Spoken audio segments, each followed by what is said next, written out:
بسم اللہ الرحمن الرحیم۔ بسم اللہ الرحمن الرحیم۔ سورۃ الممتحنہ۔ ممتحنہ یہ سورہ مبارکہ 28 پارے میں ہے۔ اس کو ہم آج تھوڑا سا پڑھیں گے، اس کا مختصر پس منظر اور تعارف پڑھیں گے اور پھر آگے ناظرے کو پڑھیں گے۔ پیچھے جسے ہم نے سورۃ حشر میں پڑھا، سورۃ حشر میں ہم نے آپ کو امام زین العابدین رضی اللہ تعالیٰ عنہ کا رابطیوں سے ایک مکالمے کے حوالے سے وہ 3 آیات سے مطلب سمجھایا تھا۔ تو یہ سورۃ ممتحنہ ہے، مدنیہ ہے۔ کون سی سورت ہے؟ مدنی۔ اور یہ بات آپ تمام طلباء ذہن میں رکھیں کہ مدنی صورتیں وہ ہوتی ہیں جو مدینہ میں ہجرت کے بعد نازل ہوئی، ان کو کیا کہتے ہیں؟ سب بولا تھا، ان کو کیا کہتے ہیں؟ مدنی صورتیں جو مدینہ طیبہ میں نازل ہوئیں، یعنی ہجرت کے بعد جو نازل ہوئی مدینہ طیبہ کو مدنی ہو گئی، اور جو ہجرت سے پہلے نازل ہوئی وہ مکی ہو گئی۔ اس لیے یہ 2 قسم کی صورتوں کے نام ہیں، مکی اور مدنی۔ جو ہجرت سے پہلے نازل ہوئی ان میں زیادہ تر عقائد کا بیان ہوتا ہے، عقیدے کی اصلاح ہوتی ہے، اور جو مدنی صورتیں ہیں ان میں زیادہ اعمال کی اصلاح اور احکام بیان کیے جاتے ہیں۔ تو یہ بنیادی طور پہ ان باتوں کو آپ ذہن نشین رکھیں۔ اب یہ سورہ مبارکہ نازل کیوں ہوئی؟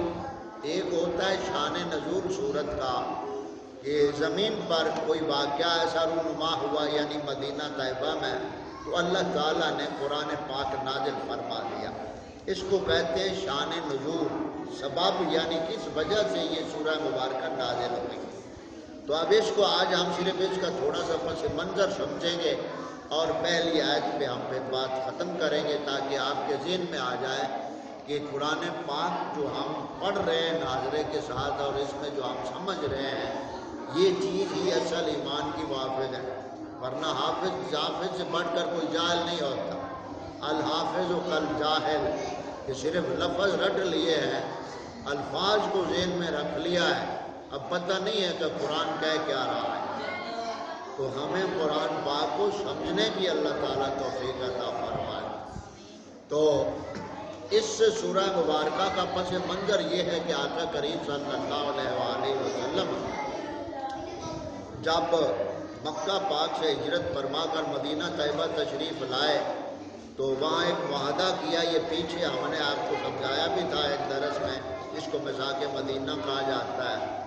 تو پھر جنگ بدر ہوئی، مسلمانوں کو اللہ تعالیٰ نے غلبہ عطا فرمایا، اور اس کے بعد اب فتح مکہ کی تیاری ہو رہی تھی جنگ احد کے بعد۔ جنگ احد میں بظاہر مسلمانوں کو چند لمحے شکست دوچار ہونا پڑا، تو پھر اللہ تعالیٰ نے آ کر فتح دے دی۔ پھر جب فتح مکہ کی تیاری کر رہے تھے نا آپ صلی اللہ علیہ وسلم مدینہ پاک میں، تو ایک صحابی رسول ہیں، ان کا نام ہے حاتم بن ابی بلتع۔ کیا نام ہے؟ حاتم بن ابی بلتع۔ اب ان کے جو رشتہ دار تھے کچھ مسلمان تھے اور کچھ غیر مسلم تھے، وہ واپس مکے میں ہی تھے، اور جو مسلمان مکہ پاک سے ہجرت کر کے مدینہ طیبہ آ گئے تھے ان کے کچھ نہ کچھ رشتہ دار جو تھے وہ ابھی مکے میں ہی تھے، تو ان کا کوئی نہ کوئی وہاں بڑا سربراہ کفیل تھا۔ لیکن جو حضرت حاتم تھے نا، ان کے جو یعنی رشتہ دار تھے اور وہ ان کا کوئی وہاں پرسان حال نہیں تھا، یعنی بیوی بچے وغیرہ وہاں تھے، تو تھے وہ کفر پر ہی۔ اب یہ اصول اور قانون بنایا جا رہا ہے۔ اس پس منظر میں ایک عورت آئی مکے سے مدینہ طیبہ میں، وہ مانگنے والی عورت تھی، اس نے خیر جو مانگنا تھا مانگا اور چلی گئی۔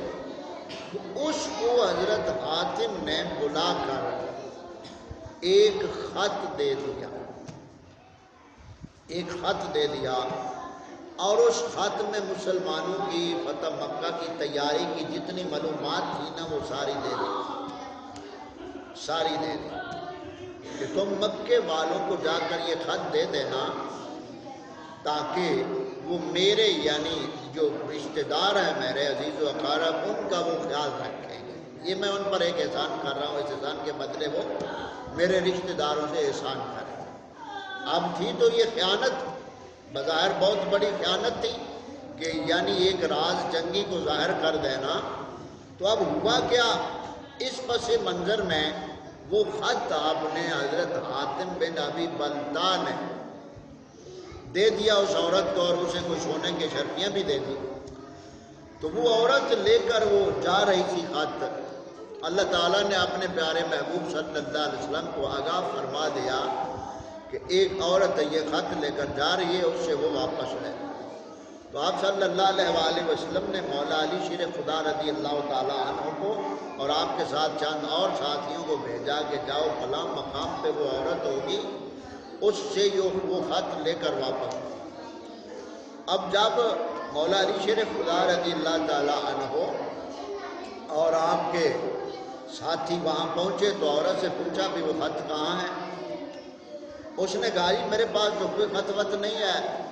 اس کا سامان سارا دیکھا، تلاشی لیجیے، اسے کوئی خط نہ نکلا، خط نہ نکلا اس سے۔ تو اس وقت ساتھیوں نے کہا مولا علی شیر خدا رضی اللہ تعالیٰ عنہ سے کہ اس کے پاس تو خط نہیں ہے، اب ہمیں واپس جانا چاہیے۔ تو مولا علی شیر خدا رضی اللہ تعالیٰ عنہ نے فرمایا نہیں، خط اس کے پاس ہے۔ ہمارے آقا کریم صلی اللہ علیہ وسلم نے جب فرمایا ہے تو اس کے پاس خط ہے۔ اب مولا علی شیر خدا نے اس کو سخت لہجے میں فرمایا کہ تمہارے پاس جو خط ہے وہ نکال دو، ورنہ ہم تجھے سزا بھی دیں گے اور تجھے یعنی اس حد تک جائیں گے کہ آپ کو وہ خط دینا آپ لازمی پڑ جائے گا۔ خیر جب اس نے سنا کہ ہر قیمت پہ یہ مسلمان میرا پیچھا نہیں چھوڑیں گے، اس عورت نے اپنے سر کے بالوں کو کھولا اور اس نے وہ خط گندا ہوا تھا، جیسے پراندھی وغیرہ نہیں پیچھے عورتیں گند لیتی ہیں، تو بالوں میں اس نے اس خط کو چھپایا ہوا تھا، اس نے نکال کر دے دیا۔ اب وہ خط واپس لے کر جب آئے تو حضرت عمر پاک رضی اللہ تعالیٰ کو جب پتہ چلا کہ حاتم بن ابی بلتع نے یہ کام کیا ہے، یہ سوچی کیا ہے، تو اس وقت آپ نے اجازت چاہی کہ یا رسول اللہ آپ اجازت دیں میں اس منافق کا سر اتار دوں۔ آپ صلی اللہ علیہ وسلم فرمایا عمر ٹھہرو،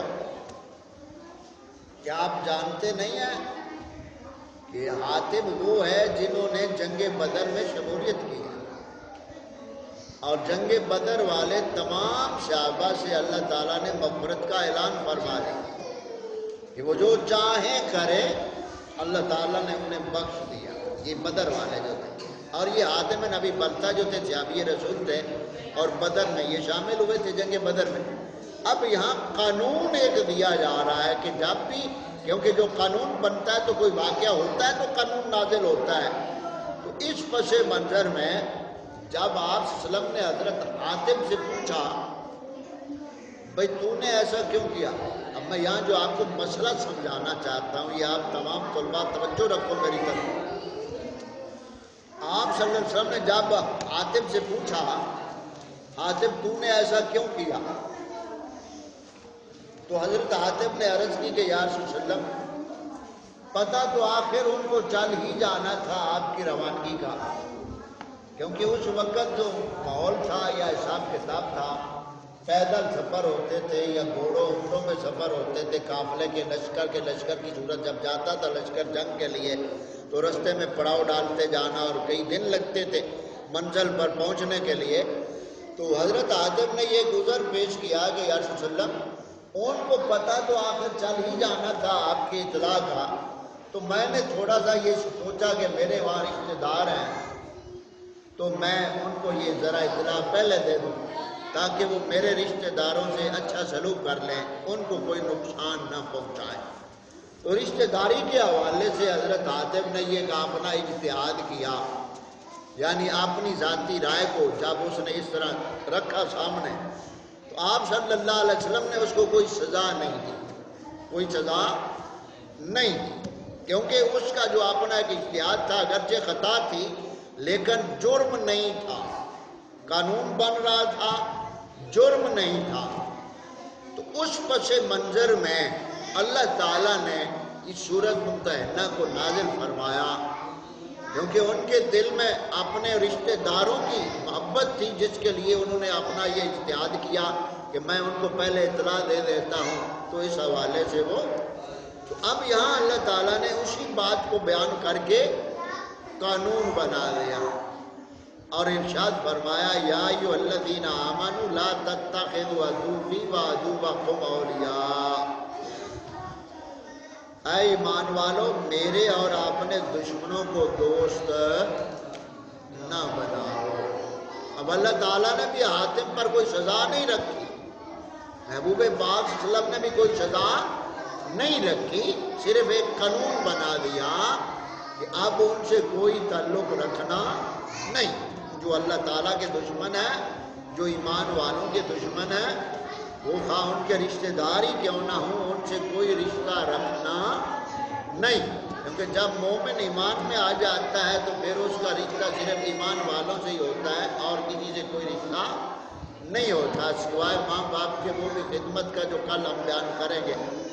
تو یہاں ہمیں یہ ایک اصول مل گیا کہ حاتم بن ابی بلتہ کی جو یہ خطا تھی اللہ تعالیٰ نے بھی معاف فرما دی، کوئی سزا نہیں دی، اور نبی کریم صلی اللہ علیہ وسلم نے بھی کوئی سزا نہیں دی، کیونکہ حالت تو آپ کی دل پہ ایمان پہ وہ تھی جیسے وہ دوسرا واقعہ قرآن پاک میں حضرت عمار بن یاسر کا آتا ہے۔ تو حضرت عمار بن یاسر کو کافروں نے پکڑ لیا، تو انہوں نے کہا کہ آپ نبی کریم صلی اللہ علیہ وسلم کے بارے خلاف بولیں ورنہ تیرا سر اتار دیں گے۔ تو حضرت عمار نے وہاں کفریہ جملے بول دیے، اب کافروں نے چھوڑ دیا، تو حضرت عمار دوڑتے ہوئے بارگاہ رسالت میں حاضر ہوئے اور عرض کی یا رسول اللہ عمار منافق ہو گیا، عمار منافق ہو گیا۔ فرمایا عمار کیا ہوا؟ عرض کی یا رسول اللہ مجھے کافروں نے گھیر لیا اور مجھ سے ایسے ایسے لفظ نکلوا دیے۔ تو آپ صلی اللہ علیہ وآلہ وسلم نے فرمایا اے عمار تم اپنے دل کی حالت کیا پاتے ہو؟ عرض کی یا رسول اللہ دل اسی طرح مطمئن ہے کہ آپ اللہ کے سچے رسول اور آخری نبی اور اللہ حق ہے، دین حق ہے، قرآن حق ہے، اس پہ میرا ایمان قائم ہے۔ تو اس وقت پھر 14واں سپارہ سورۃ النحل میں وہ آیت نازل فرمائی اللہ تعالیٰ نے کہ جو مجبور کر دیا جائے مگر اس کا دل ایمان پہ مطمئن ہو تو اس کا کوئی جرم نہیں ہے۔ تو یہ قوانین اس وقت بنائے گئے قیامت تک آنے والے لوگوں کے لیے اور خاص طور پہ ایمان والوں اور مسلمانوں کے لیے۔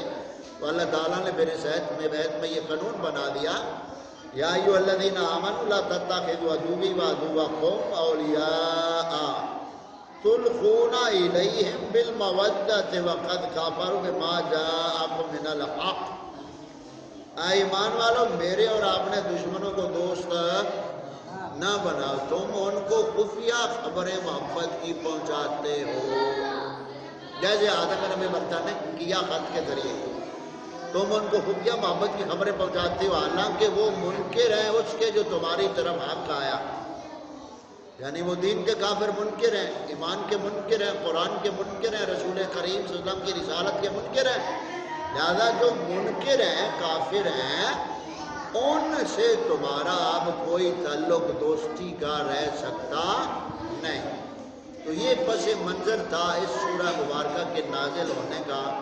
امید ہے آپ تمام طلباء اس بات کو سمجھ چکے ہوں گے، تو کل سے ہم پھر آگے اس ناظرے کو پڑھیں گے۔